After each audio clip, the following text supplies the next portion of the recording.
Depois de viajar de sua galáxia muito, mas muito distante, o jovem guerreiro Land Skywalker chega para fazer o Enem. Desci, botei meu alarme.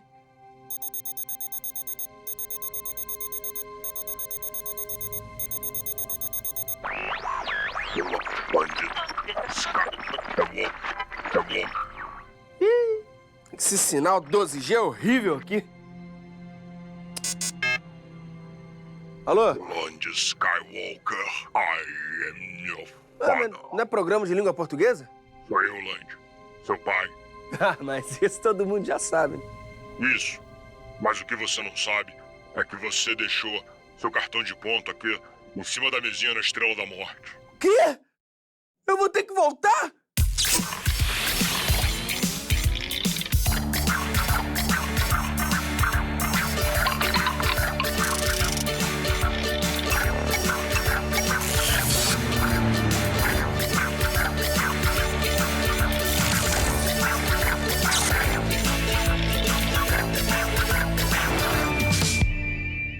Hora do Enem entrando em campo. E a gente quer saber o que a língua portuguesa e o futebol têm a ver. E quem responde é o nosso convidado. Ele é poeta, historiador, professor e ex-jogador de futebol. Flávio Morgado, daqui a pouco, porque agora, para não levar cartão vermelho no Enem, a gente bate um papo sobre língua portuguesa com a professora Gláucia Seco. Seja bem-vinda, professora. Olá, tudo bem? Tudo bem? Bem? Prazer. Prazer é nosso, Prazer. professora. Enem é igual futebol. Tem que treinar. Sim, treinar bastante. Então vamos falar de um assunto bem importante, formação de palavras. Cai muito na prova de linguagens? Formação de palavras é um assunto bastante relevante para a prova do Enem. Nos últimos 5 exames apareceram sempre 2 ou 3 questões, mas não cai de maneira tradicional, como nas gramáticas normativas. A formação de palavras normalmente cai aplicada a um contexto para que o aluno deduza os sentidos agregados para aqueles afixos, e aí ele precisa reconhecer, às vezes, a história da língua, ele precisa reconhecer um pouco da posição dos radicais e dos afixos para ele entender exatamente o que a questão está pedindo. Vamos ver uma questão? Vamos? E com a palavra, professor Marcos Laurindo. Hoje a gente vai fazer uma questãozinha de 2016. Vamos a ela. Bom, nessa questão, ele fala do termo mandinga, tá? E ele vai explicar o que é esse termo. Vamos dar uma olhadinha. Era a denominação que, no período das grandes navegações, os portugueses davam à costa ocidental da África. A palavra se tornou sinônimo de feitiçaria, porque os exploradores lusitanos consideravam bruxos os africanos que ali habitavam. É que eles davam indicações sobre a existência de ouro na região. Em idioma nativo, manding se designava terras de feiticeiros. A palavra acabou virando sinônimo de feitiço, sortilégio, tá?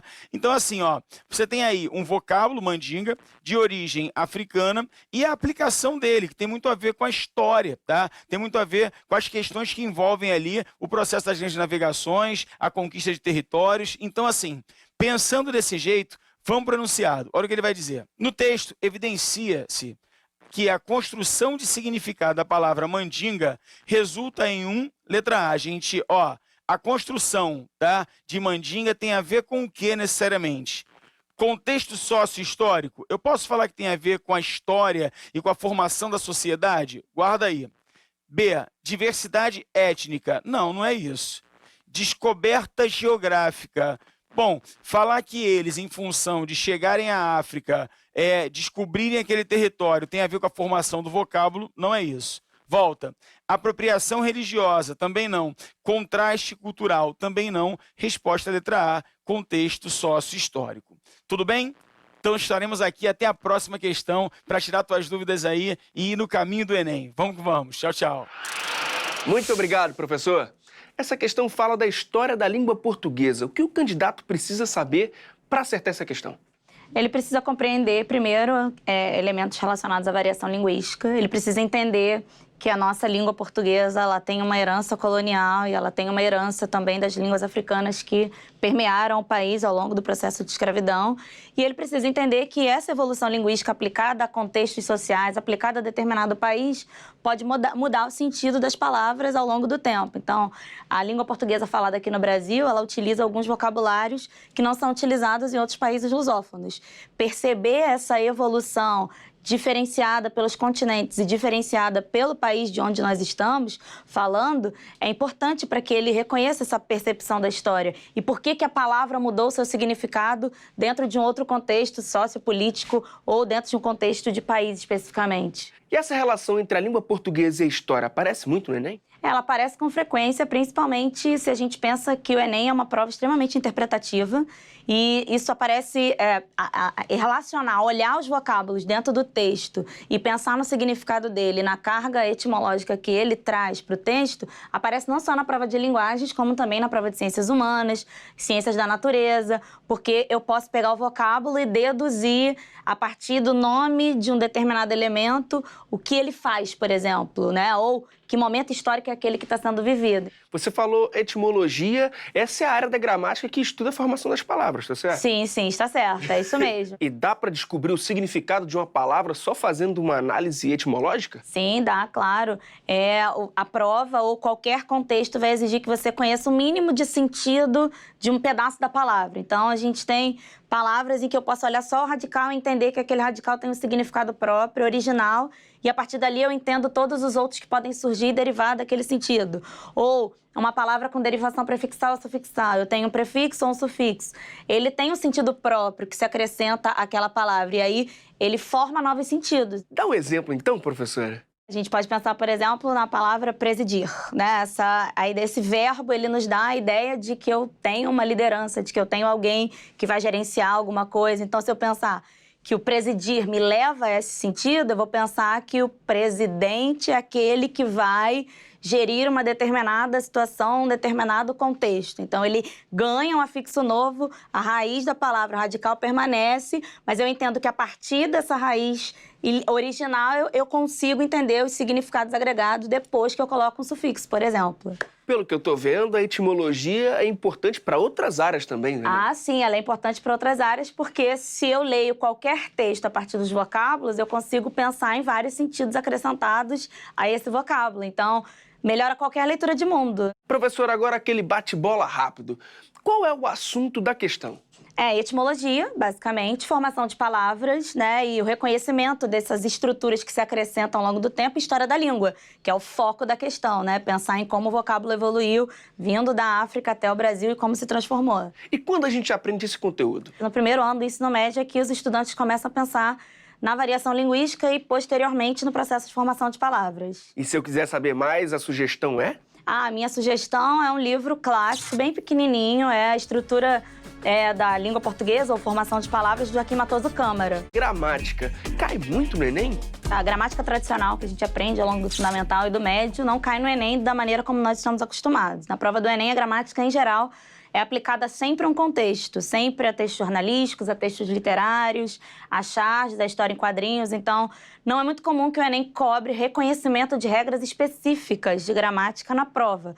Cobra a aplicação delas em contextos diversos. Então, querendo ou não, intuitivamente o aluno precisa reconhecer a gramática para aplicá-la a um contexto e saber fazer a questão. Então, vamos continuar o embalo e vamos passar a bola para o professor Marcos Laurindo. É com você. Hoje eu vim aqui para a gente falar sobre uma questão bem interessante do Enem 2016. Vamos para o texto? Vem comigo. Olha só, aqui nesse texto, ele começa dizendo o seguinte: quem procura a essência de um conto no espaço que fica entre a obra e seu autor, comete um erro. É muito melhor procurar não no terreno que fica entre o escritor e a sua obra, mas justamente no terreno que fica entre o texto e seu leitor. Repara que ele vai trabalhar aí uma noção muito interessante na literatura, que é: não tenta entender o que o autor e a obra apenas representam ali nessa troca. É mais interessante ver o que a obra passa ao leitor e a relação que eles vão estabelecer, tá? Pensando assim, vamos partir para o enunciado. Vem comigo, vai. Olha só. Ele fala o seguinte: A progressão temática de um texto pode ser estruturada por meio de diferentes recursos coesivos, ou seja, ele está falando aqui nessa questão de coesão, entre os quais se destaca a pontuação. Opa, falou aí em pontuação. Ele fala assim: nesse texto, o emprego dos 2 pontos caracteriza uma operação textual realizada com a finalidade de. Então, ó, ele está te pedindo para que você consiga identificar qual é a intenção desse uso da pontuação dos 2 pontos nesse caso. Volta comigo aqui, ó, vem. Lá no texto, voltando aqui para essa parte, ó, vou até apagar para você entender melhor. Ó. Ele fala: quem procura a essência de um conto no espaço que fica entre a obra e seu autor, comete um erro. E aqui ele vai dizer o que deve ser feito. Ele vai marcar, né, a opinião dele, ó. É muito melhor procurar não no terreno que fica entre o escritor e a sua obra, mas justamente no terreno que fica entre o texto e seu leitor. Volta para a questão. Qual é a finalidade dos 2 pontos? Letra A. Comparar elementos opostos? Não. Há uma oposição no final que é garantida pela conjunção adversativa e que não tem a ver necessariamente com os 2 pontos. Ele continua. Relacionar informações gradativas? Não, ele não está usando aí várias informações gradativas. Isso é muito comum, por exemplo, quando você vai utilizar um aposto enumerativo. Não é o caso aqui, tá? Voltando. Intensificar um problema conceitual. Não, ele não está intensificando um problema. Não há um problema ali para ser intensificado pelos 2 pontos, tá? Introduzir um argumento esclarecedor. Opa, eu guardaria esse daí. E letra E. Assinalar uma consequência hipotética. Não, eu não marcaria aí como uma consequência de hipótese. Ele está introduzindo um argumento. Ele chega para você e fala: a minha opinião é essa. Eu acho que é mais importante isso do que isso. E isso ele vai fazer depois do uso da pontuação, depois do uso dos 2 pontos. Tudo bem? Resposta aí, letra D, tá? A gente fica aqui esperando para a próxima questão e vamos com tudo até o Enem. Valeu! Maravilha! O que o candidato precisa saber para acertar? Ele precisa reconhecer a importância dos conectivos dentro dos textos. Então, todo e qualquer texto que nós escrevamos, em períodos, em parágrafos, vai demandar um uso de alguns conectivos e recursos coesivos, não sejam recursos gramaticais, específicos de classe de palavras, seja pontuação. Então, reconhecer que os conectivos estão ali para ligar uma informação à outra é importante para fazer essa questão. Até porque o enunciado fala dos recursos coesivos, né? Então, para interpretar o texto, a gente precisa saber desses recursos coesivos. Sim, porque aí não adianta só pensar no texto de maneira solta. O texto é alinhavado, né? A origem, a etimologia que a gente falou anteriormente, a origem da palavra texto também está relacionada à palavra tecido. Eu vou costurar. Então, esses conectivos são essa costura, essa linha que eu acrescento para formar um todo.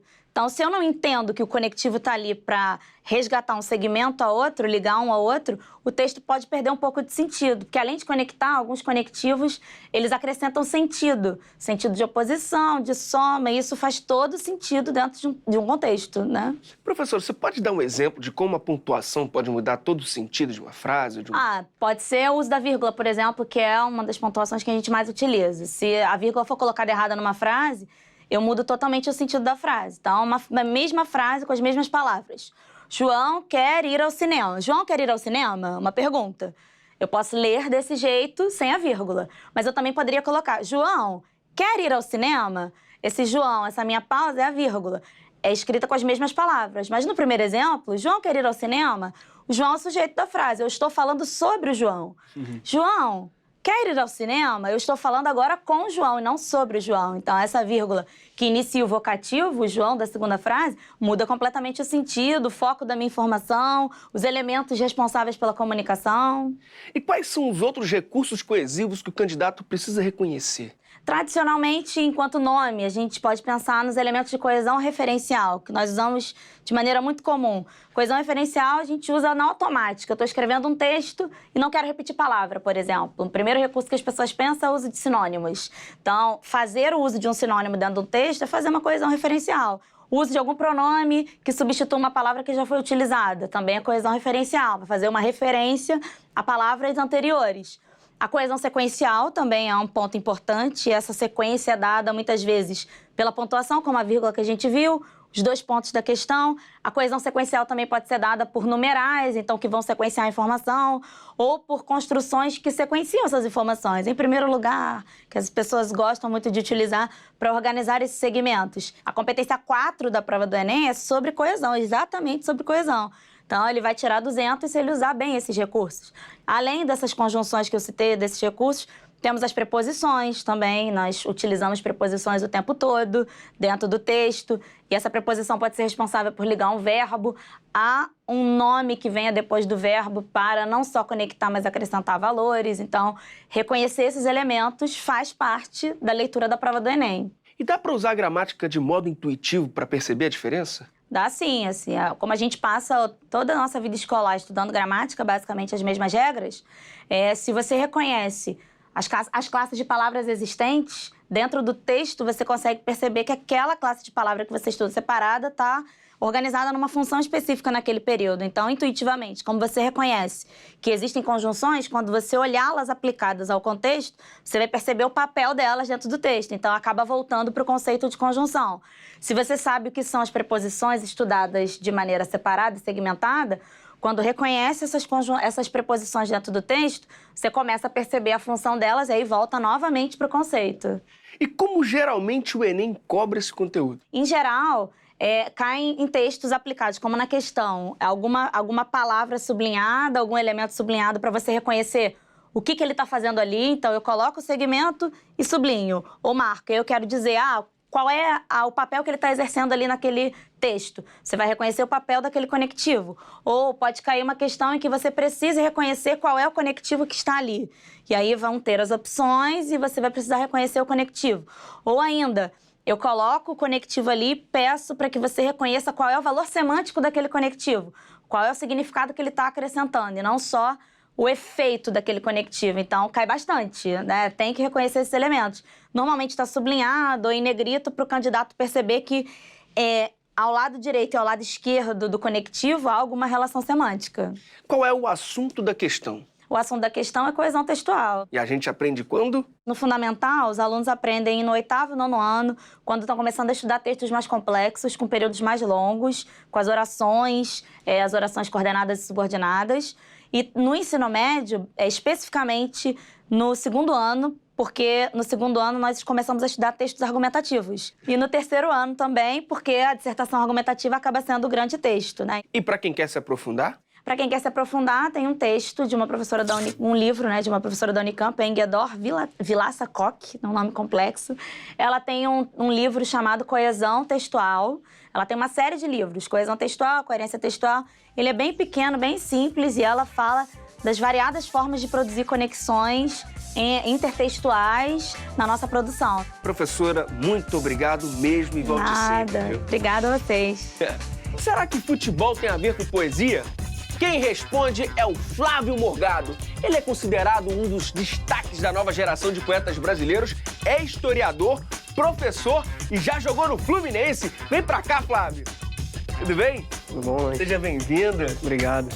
E que história é essa de futebol e poesia? Onde tem poesia no futebol? Quando eu comecei a jogar, a poesia ainda era uma coisa muito sutil pra mim, assim. Eu teria um contato maior depois, mais ali com uns 15, 16 anos.